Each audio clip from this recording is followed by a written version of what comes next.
오늘 함께 묵상할 말씀은 출애굽기 39장입니다. 찾으시는 동안 제가 요약문을 읽어드리겠습니다. 출애굽기 39장에는 제사장의 옷을 만드는 장면이 나옵니다. 성막 건축이 끝났습니다. 그 다음 순서로 성막에서 하나님께로 나아갈 거룩한 자, 곧 제사장의 의복을 제작합니다. 제사장은 아주 특별하게 구별된 자였기 때문에 의복마저도 하나님께서 명령하신 대로 제작하여 입어야 했습니다. 하나님께 나아갈 때 자기 마음대로 할 수 있는 것은 아무것도 없습니다. 39장은 출애굽기 28장과 짝을 이루는데 28장에서 여호와께로부터 디자인을 받았다면 39장은 그대로 제작한 결과를 알려준 것입니다. 우리 함께 39장 묵상하시겠습니다. 출애굽기 39장. 그들은 여호와께서 모세에게 명령하신 대로 청색, 자색, 홍색 실로 성소에서 섬길 때 입을 정교한 옷을 만들고 또 아론을 위해 거룩한 옷을 만들었더라. 그는 또 금실과 청색, 자색, 홍색 실과 가늘게 꼰 배실로 에봇을 만들었으되 금을 얇게 쳐서 오려서 실을 만들어 청색, 자색, 홍색 실과 가는 배실에 섞어 정교하게 짜고 에봇에는 어깨바지를 만들어 그 두 끝에 달아 서로 연결되게 하고 에봇 위에 에봇을 매는 띠를 에봇과 같은 모양으로 금실과 청색, 자색, 홍색 실과 가늘게 꼰 배실로 에봇에 붙여 짰으니 여호와께서 모세에게 명령하신 대로 하였더라. 그들은 또 호마노를 깎아 금태에 물려 도장을 새김같이 이스라엘의 아들들의 이름을 그것에 새겨 에봇 어깨바지에 달아 이스라엘의 아들들을 기념하는 보석을 삼았으니 여호와께서 모세에게 명령하신 대로 하였더라. 그가 또 흉패를 정교하게 짜되 에봇과 같은 모양으로 금실과 청색, 자색, 홍색 실과 가늘게 꼰 배실로 하였으니 그것의 길이가 한 뼘, 너비가 한 뼘으로 네 모가 반듯하고 두 겹이며 그것에 네 줄 보석을 물렸으니 곧 홍보석, 황옥, 녹주옥이 첫 줄이요 둘째 줄은 석류석, 남보석, 홍마노요 셋째 줄은 호박, 백마노, 자수정이요 넷째 줄은 녹보석, 호마노, 벽옥이라 다 금태에 물렸으니 이 보석들은 이스라엘의 아들들의 이름 곧 그들의 이름대로 12이라. 도장을 새김같이 그 12지파에 각 이름을 새겼으며 그들이 또 순금으로 노끈처럼 사슬을 따아 흉패에 붙이고 또 금태 둘과 금고리 둘을 만들어 그 두 고리를 흉패 두 끝에 달고 그 따은 두 금사슬을 흉패 끝 두 고리에 꿰매었으며 그 따은 두 사슬의 다른 두 끝을 에봇 앞 두 어깨바지에 금태에 매고 또 금고리 둘을 만들어 흉패 두 끝에 달았으니 곧 그 에봇을 마주한 안쪽 가장자리에 달았으며 또 금고리 둘을 만들어 에봇 앞 두 어깨바지 아래 매는 자리 가까운 쪽 곧 정교하게 짠 에봇띠 위쪽에 달고 청색끈으로 흉패고리와 에봇고리에 꿰어 흉패로 정교하게 짠 에봇띠 위에 붙여서 에봇에서 벗어지지 않게 하였으니 여호와께서 모세에게 명령하신 대로 하였더라. 그가 에봇 받침 긴 옷을 전부 청색으로 짜서 만들되 그 옷의 두 어깨 사이에 구멍을 내고 갑옷깃같이 그 구멍 주위에 깃을 짜서 찢어지지 않게 하고 청색, 자색, 홍색 실과 가는 배실로 그 옷 가장자리에 석류를 수놓고 순금으로 방울을 만들어 그 옷 가장자리로 돌아가며 석류 사이사이에 달되 방울과 석류를 서로 간격을 두고 번갈아 그 옷 가장자리로 돌아가며 달았으니 여호와께서 모세에게 명령하신 대로 하였더라. 그들이 또 직조한 가는 배로 아론과 그의 아들들을 위하여 속옷을 짓고 세마포로 두건을 짓고 세마포로 빛난 관을 만들고 가는 배실로 짜서 세마포 속바지들을 만들고 가는 배실과 청색, 자색, 홍색 실로 수놓아 띠를 만들었으니 여호와께서 모세에게 명령하신 대로 하였더라. 그들이 또 순금으로 거룩한 패를 만들고 도장을 새김같이 그 위에 여호와께 성결이라 새기고 그 패를 청색끈으로 관 전면에 달았으니 여호와께서 모세에게 명령하신 대로 하였더라. 이스라엘 자손이 이와 같이 성막 곧 회막의 모든 역사를 마치되 여호와께서 모세에게 명령하신 대로 다 행하고 그들이 성막을 모세에게로 가져왔으니 곧 막과 그 모든 기구와 그 갈고리들과 그 널판들과 그 띠들과 그 기둥들과 그 받침들과 붉은 물을 들인 순양의 가죽 덮개와 해달의 가죽 덮개와 가리는 휘장과 증거궤와 그 채들과 속죄소와 상과 그 모든 기구와 진설병과 순금 등잔대와 그 잔 곧 버려놓는 등잔대와 그 모든 기구와 등유와 금제단과 관유와 향기로운 향과 장막 휘장문과 놋제단과 그 놋그물과 그 채들과 그 모든 기구와 물두멍과 그 받침과 뜰의 포장들과 그 기둥들과 그 받침들과 뜰문의 휘장과 그 줄들과 그 말뚝들과 성막 곧 회막에서 사용할 모든 기구와 성소에서 섬기기 위한 정교한 옷, 곧 제사 직분을 행할 때에 입는 제사장 아론의 거룩한 옷과 그의 아들들의 옷이라. 여호와께서 모세에게 명령하신 대로 이스라엘 자손이 모든 역사를 마침에 모세가 그 마친 모든 것을 본즉 여호와께서 명령하신 대로 되었으므로 모세가 그들에게 축복하였더라. 아멘. 출애굽기 39장 말씀은 앞서 28장에 나온 제사장의 예복에 관한 디자인을 실행에 옮겨서 제작한 결과를 기록한 것입니다. 이 내용이 너무 낯설어서 이렇게 질문하실 수도 있을 것 같아요. 제사장이 어떤 옷을 어떻게 입어야 하는지까지 우리가 알아야 합니까? 마음속으로 이렇게 질문을 던지실 수도 있는데 우리와 너무나도 먼 이야기처럼 들려지실 수도 있지만 여기에는 하나님이 자기 백성을 구원하시는 그 구원의 큰 비밀이 담겨져 있습니다. 구약 성경은 하나님이 이스라엘을 택하셔서 구원의 방편을 다양하게 계시하시고 훗날 예수 그리스도를 통해 이루실 구원의 그림자, 구원의 모형들을 경험하게 하셨습니다. 안식일을 제정하셔서 거룩한 시간을 만드시고 성막을 짓게 하셔서 거룩한 공간을 만드셨고 성막의 각종 기구들을 만드셔서 거룩한 의식을 행하게 하셨고 아론 자손을 택하셔서 제사장 예복을 입히고 여러 제사의 퍼포먼스를 통해서 이스라엘 백성들을 위해 거룩하게 하는 그 직분을 감당하게 하셨습니다. 여기에 담겨있는 여러 상징들을 우리가 알아야 하는 이유가 바로 이것인데 그것은 바로 우리가 단순하게 기억하고 있는 구원의 길을 매우 구체적이고 실제적으로 이해할수록 도와주기 때문입니다. 제사장 예복에 관한 규정은 출애굽기 28장 서론부에 그 목적과 방향이 분명히 나타나 있습니다. 제사장 예복을 만드는 이유는 거룩한 옷을 지어 제사장 아론을 영화롭고 존귀하게 하려는 것이었습니다. 우리 시대의 버전으로 옮겨와서 단순하게 이렇게 상상해 본다면 우리는 이런 그림을 상상할 수도 있겠습니다.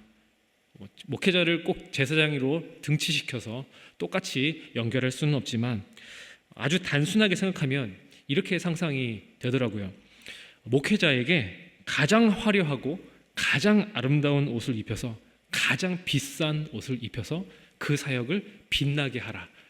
얼핏 제사장의 의복에 관한 그 규정의 가장 본질적인 목적을 읽으면 이걸 목회자로 한번 등치시켜서 설명해 보면 목회자한테 가장 훌륭하고 좋은 옷을 입혀서 그의 사역이 가장 빛나게 해주어라 라는 말로 들릴 수 있습니다. 그런데 이런 설명은 내심 마음을 불편하게 하는 구석이 있습니다. 우리는 모름지기 예수님처럼 겸손한 나귀를 타고 또 제자들의 발을 씻기는 그런 예수님의 겸손한 모습을 반영해야 했다면 제사장의 예복은요 조금 단정하고 조금은 소박하게 조금은 초라하게 하지만 그가 하는 직무는 거룩함의 깊이가 있는 그런 사역이었으면 어땠을까 하는 상상을 하지 않겠습니까? 그런데 제사장 예복의 가장 중요한 초점은 변함없이 이것입니다. 거룩한 옷을 지어서 아론에게 입히고 아론의 사역과 그 아론의 존재 자체를 영화롭고 화려하게 좀 더 노골적으로 말하면 가장 비싼 재료를 사용해서 공을 들여서 만들어야 한다라고 이렇게 출애굽기 28장의 지침을 제공해 주었습니다. 왜 그랬을까요? 그것은 바로 하나님이 사랑하셔서 택하신 백성에게 선물하여 주실 하늘의 복들을 한껏 표현해야 할 필요가 있었기 때문입니다. 그래서 오늘 설교의 제목이 이것입니다. 제사장 예복, 땅의 백성을 하늘로 들어 올리다. 그러니까 하나님 백성들이 이 땅에서 그런 화려함 누릴 필요 없습니다. 그러나 하나님께서 우리에게 예비하신 그 하늘의 신령한 복들은 이러한 고급적이고 화려한 것들로, 영화로운 것들로 가득 차 있다는 것을 우리는 반드시 이 제사장 예복을 통해서 배우고 알아야 한다는 것입니다.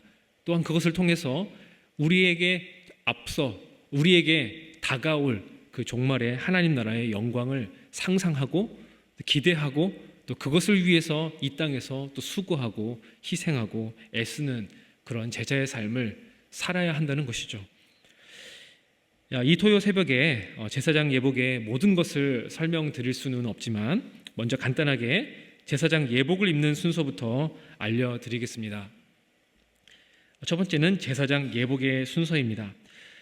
제사장이 옷을 입는 과정 자체가 한 사람이 거룩하게 되는 과정을 말해주고 있습니다.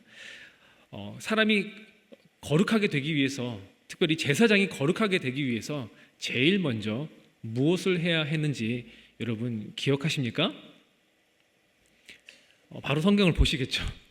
네, 아주 단순히 말하면 먼저 씻어야 됩니다. 제사장이 옷을 입기 전에 먼저 제단과 회막문 사이에 있는 물두멍에서 씻어야 합니다. 그리고 속옷으로 덮어야 합니다. 그러니까 두 가지가 있는 것이죠. 씻고 덮는 일이 있습니다. 그래서 순서대로 말하자면, 피부에 가깝게 닿는 대로 순서대로 말하자면 먼저 아랫도리로 세마포 속바지를 입습니다. 그래서 하체를 가리고요. 그리고 세마포로 만든 속옷을 입습니다. 이것을 영어로 튜닉이라고 하고 통으로 짰기 때문에 어깨에 박음질한 그런 솔기가 없는 그런 옷입니다. 그리고 이 속옷을, 이 세마포 옷을 고정할 수 있도록 세마포로 된 띠를 착용하고요. 그리고 머리에 둘을 터번, 여기서 관이라고 번역되어 있는 것을 머리에 씌웁니다. 그 머릿속에 한번 그림이 그려지시죠? 다 세마포로 만들어진 그런 섬유로 속바지를 입고 거기에 속옷을 입고 그리고 띠를 띠고 머리에 터번을 쓰고 있는 제사장의 모습을 한번 상상해 볼 필요가 있습니다. 다 흰색으로 되어 있고 다 재질은 섬유는 세마포, 우리가 흔히 린넨으로 말하는 것입니다. 이것이 한 세트입니다. 다 흰색으로 되어 있고 보통 일반 제사장들이 회막의 뜰에서 성소로 들어가기 전에 물두멍과 번제단이 있는 이 회막 뜰에서 자신의 제사장 직무를 수행할 때에 입고 있는 옷입니다. 그리고 이게 한 세트인데요. 그 다음 세트는 이제 성소에 들어갈 때에 제사장이 착용하는 것들입니다. 이 두 개가 명확하게 구분이 되어 있고 이 구분되어 있는 이유에 대해서 오늘 함께 생각해 보고자 하는 것입니다. 두 번째로 성소에 들어가서 이제 들어가게 될 때에 제사장이 꼭 입어야 하는 것들에 대한 설명은 이것입니다. 먼저 이 흰옷으로 다 입은 뒤에 가장 먼저 입을 것이 에봇 받침 겉옷이라고 하는 것입니다. 28장에서는 에봇 받침 겉옷이라고 표현되어 있고요. 39장에서는 22절에 보면 에봇 받침 긴 옷이라고 합니다. 그러니까 쉽게 말해 겉옷입니다.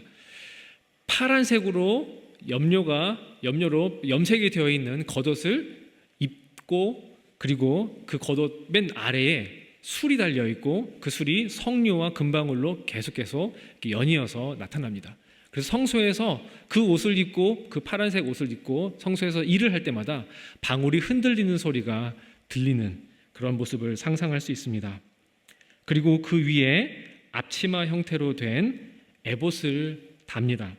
그리고 에봇은 어깨에 멜빵 형태로 된 어깨 바지가 있고 그 어깨 바지에 호마노가 각각 붙여져 있어서 각각 이 하나의 호마노에 6개의 지파, 나머지의 호마노에 나머지 6개의 지파가 이름이 거기에 새겨져 있습니다. 그리고 이 에봇 위에, 이 앞치마 모양으로 된 에봇 위에 흉패를 가슴에 달아서 거기에도 12개의 각기 다른 보석이 거기에 붙어 있고 각기 12지파의 이름이 거기에 똑같이 새겨져 있습니다. 그리고 이마에 금패를 달아서 여호와께 성결이라고 씁니다.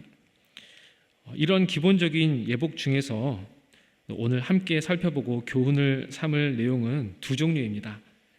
첫 번째로 생각할 내용은 주께서 사랑하시는 자에게 주시는 세마포 옷에 대한 것입니다.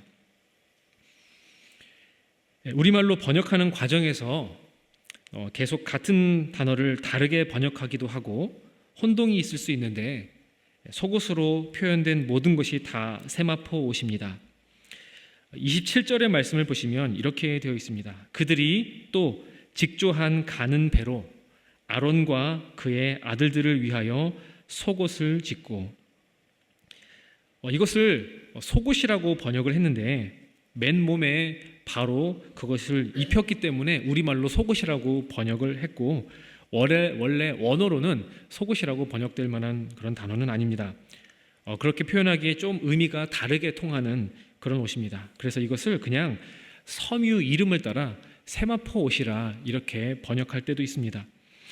이 세마포 옷은 길게 내려진 원피스 같은 것인데, 통으로 짜서 어깨에 박음질한 솔기가 없고, 그래서 원피스처럼 생긴 옷입니다.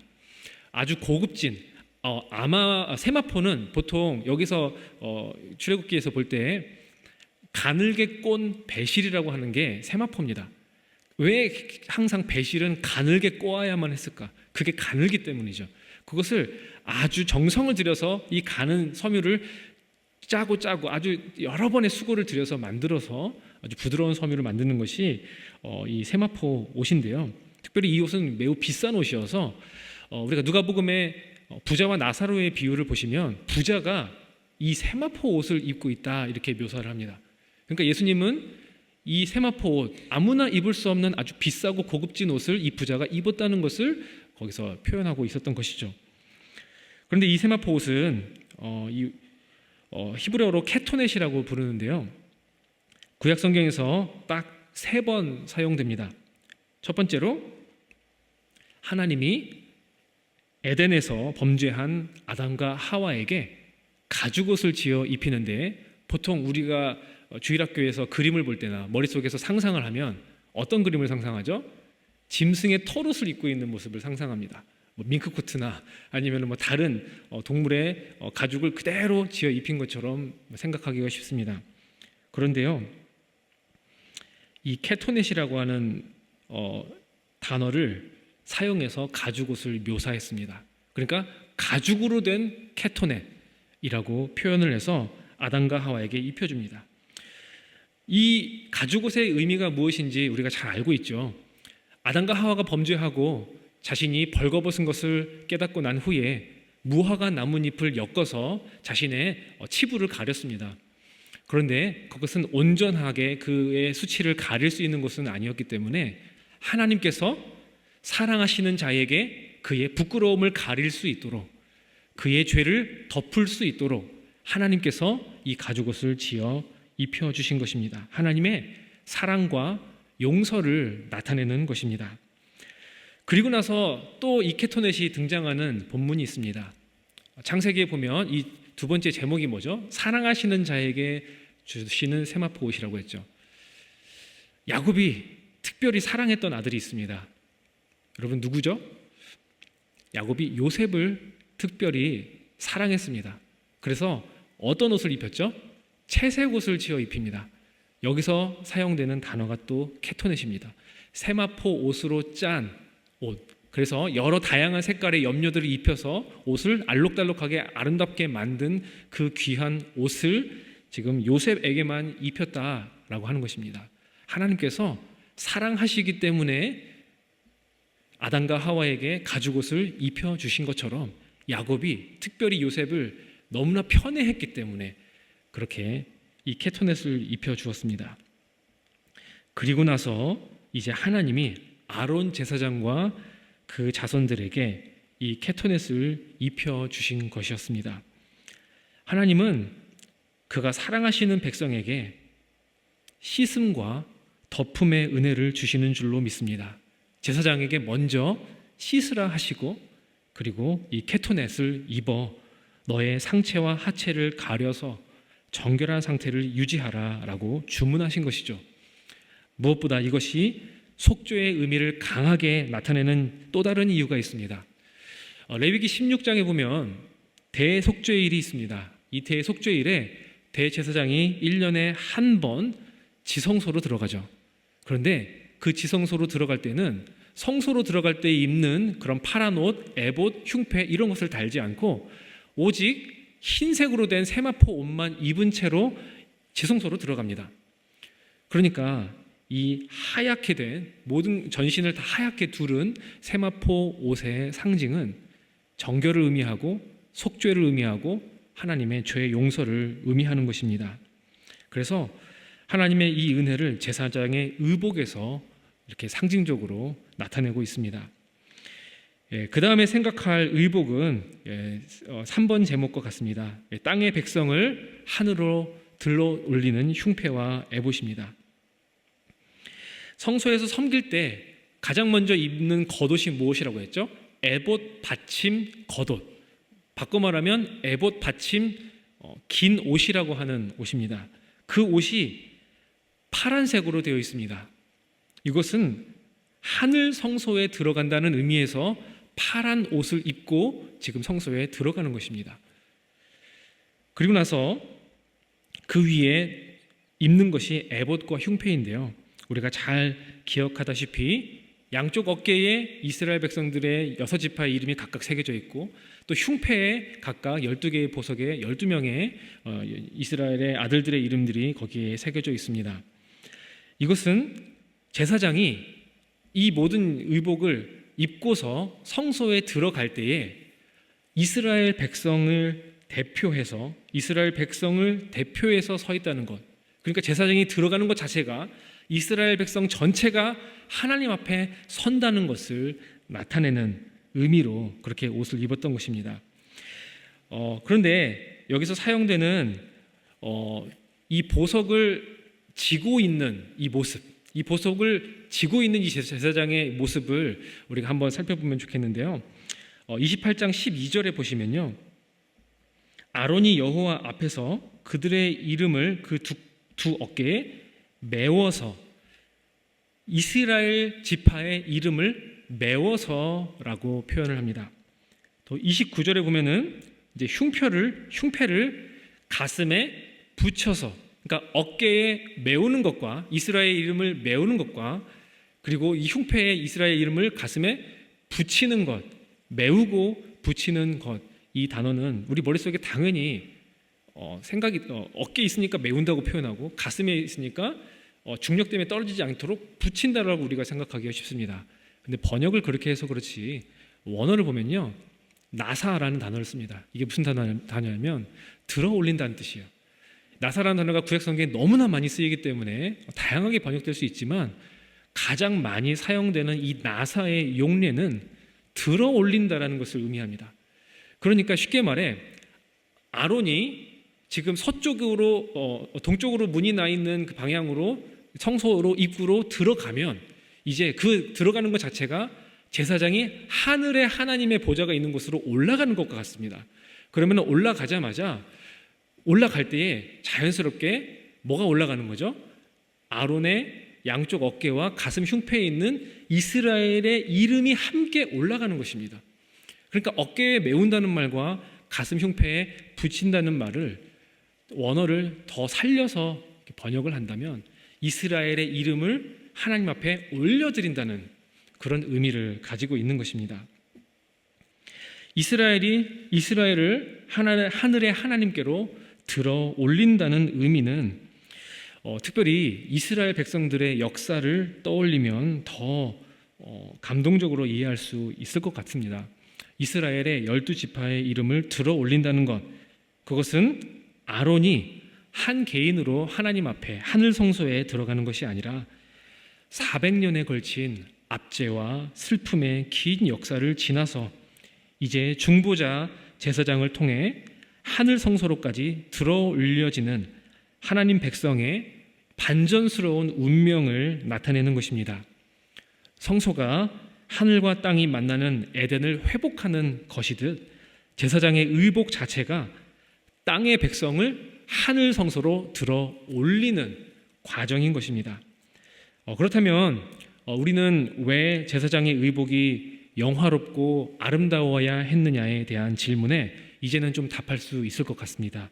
그것은 하나님께서 이 땅의 백성을 하늘로 들러 올리셔서 하나님의 영광에 참여하게 하시고 하늘의 천사들과 함께 영원토록 빛나게 하신다는 그런 구원의 전망을 미리 보여주시기 위함이었습니다.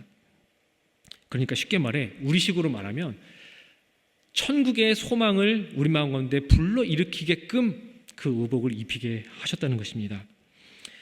아주 공교롭게도 성소에 출입할 때 입어야 하는 이 두 번째 세트의 옷, 파란색 겉옷과 에봇과 흉패, 이 옷들은, 그리고 머리에 있는 금패, 이런 것들은 특별히 어떠한 섬유로 되어 있는지 우리가 잘 기억하실 겁니다.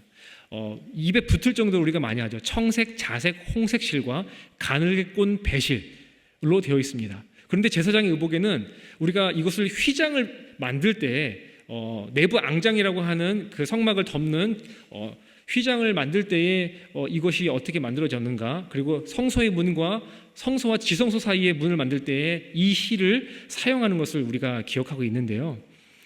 특별히 제사장의 의복에 성소에 들어갈 때에 제사장의 의복도 바로 그것을 입습니다. 제사장이 겉옷을 입을 때에, 그리고 에봇과 흉패를 입을 때에 청색, 자색, 홍색 실과 가늘게 꼰 배실로 된 그런 의복을 입습니다. 그러니까 자연스럽게 머릿속에 상상이 되시죠. 천장과 그리고 앞뒤에 성소의 안에 들어갔을 때 천장과 앞뒤의 문은 다 청색, 자색, 홍색 실과 가늘게 꼰 배실로 만든 아주 화려한 패턴이 그려져 있고요. 그리고 여기에 하나가 또 포함되어 있습니다. 제사장의 의복에는 하나가 더 들어가요. 금실이 들어갑니다.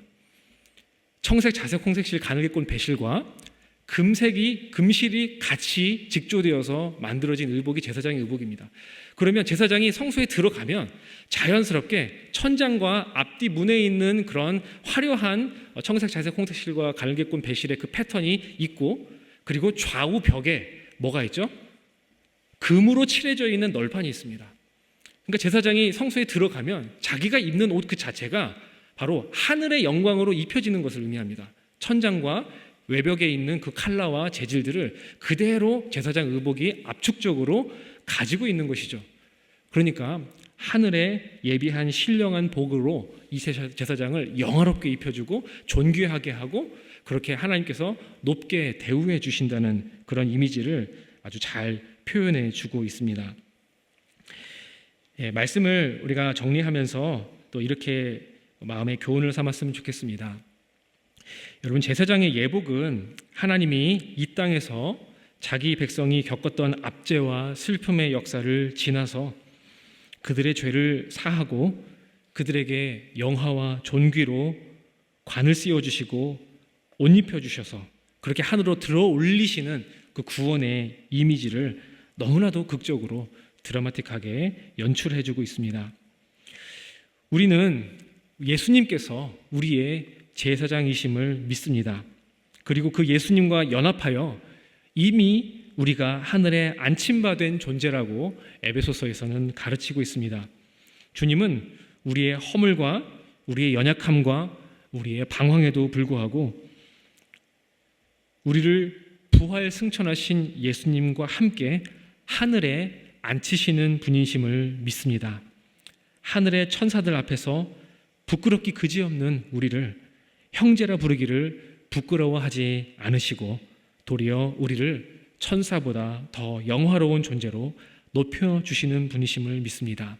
이 제사장의 예복이 하늘의 영화와 존귀로 옷 입는 것처럼 하나님께서 우리 하나님 백성들에게 그러한 영생의 복을, 그러한 천국의 복을 약속하신 줄로 믿고 이 제사장의 의복을 통해 특별히 우리에게 예비하시는 그 구원의 선물에 대하여 또 감사하는 마음, 정말 천국의 소망으로 우리 마음이 충만할 수 있기를 또 기대하는 마음을 가지고 하나님 앞에 기도하며 나아가겠습니다.